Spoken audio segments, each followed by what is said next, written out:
Fijaos, de una tierra que es básicamente roca y mar, nació una forma de pensar que, bueno, define nuestro mundo hoy en día. Hoy vamos a meternos de lleno en eso, en cómo la antigua Grecia, con todos sus contrastes, puso los cimientos de lo que llamamos la razón moderna.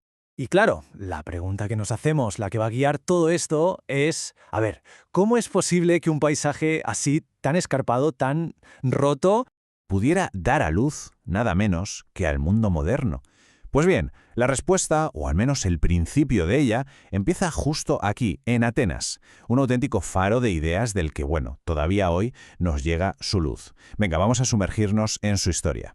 Vale, para entender a los griegos, lo primerísimo es entender su geografía, porque es que todo empieza ahí. Hablamos de una tierra que se define por dos cosas, islas y sobre todo montañas. Es que, a ver, cuando decimos antigua Grecia, no hay que imaginarse un país unificado como España o Francia hoy, para nada. Era la Hélade, que es más bien un concepto, un mundo de territorios súper dispersos, y lo que les unía no era un rey o un gobierno, sino una lengua y una cultura comunes. Y claro, esta geografía era un desafío, pero un desafío mayúsculo. Pensemos que las montañas aislaban a las comunidades, la comunicación era dificilísima, la agricultura, un reto constante. Estaban literalmente atrapados entre la roca y el agua. Así que, ¿cuál era su única salida?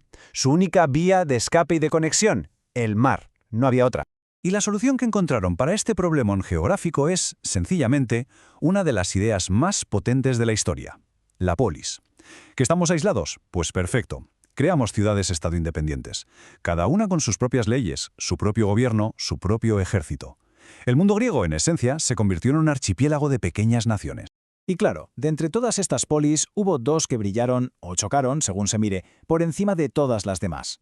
Y lo interesante es que propusieron dos modelos de sociedad que no podían ser más opuestos. Esto es básicamente un experimento social a escala masiva: Atenas contra Esparta. Venga, empecemos por Esparta. Su sistema: una oligarquía, o sea, el gobierno de unos pocos. El poder de verdad, el que cortaba el bacalao, lo tenía una élite muy pequeña, dos reyes que lo eran por herencia y un consejo de ancianos que eran los que movían los hilos de verdad, controlando las leyes y el futuro de todos. Y ahora nos vamos al otro extremo, completamente. Atenas. Aquí se coció algo revolucionario, una idea totalmente distinta: la democracia, el gobierno del pueblo. Y el corazón de todo esto era la asamblea, la famosa eclesia. Ojo que aquí los ciudadanos no es que eligieran a políticos para que decidieran por ellos, no. Discutían y votaban las leyes ellos mismos, directamente. Es que este choque no era solo político, era filosófico. Por un lado, Atenas, el poder en la asamblea, la importancia de la cultura, del arte, del pensamiento, y por el otro, Esparta, gobernada por una élite de militares y obsesionada, pero obsesionada con la disciplina y la guerra. Eran dos mundos, dos visiones totalmente incompatibles de lo que significaba ser una sociedad.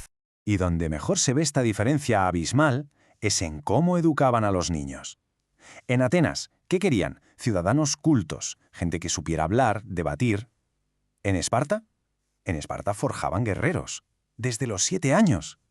El objetivo final de la vida de una persona era radicalmente distinto en un sitio y en otro.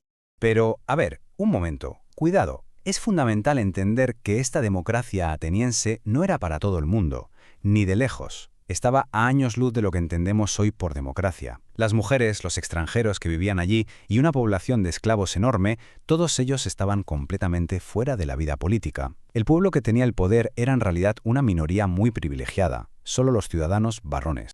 ¿Vale? Con todos sus límites, que los tenía y eran enormes, fue precisamente en ese caldo de cultivo ateniense, en ese ambiente de debate y de participación, donde brotó algo absolutamente extraordinario: el nacimiento del pensamiento racional. Solo para que nos situemos en el tiempo, toda esta explosión cultural, el gran momento, ocurre en lo que llamamos la época clásica. Hablamos de los siglos V y IV antes de Cristo, más o menos, justo después de que la idea de la polis se asentara bien en la época arcaica. Y aquí está la clave de todo, el gran clic. Por primera vez en la historia, de forma sistemática, se intenta explicar el mundo sin recurrir a los mitos o a los dioses.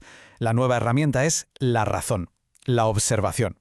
Y claro, aquí es donde aparecen gigantes como Platón y Aristóteles, que son los que ponen los cimientos del pensamiento lógico, del análisis crítico.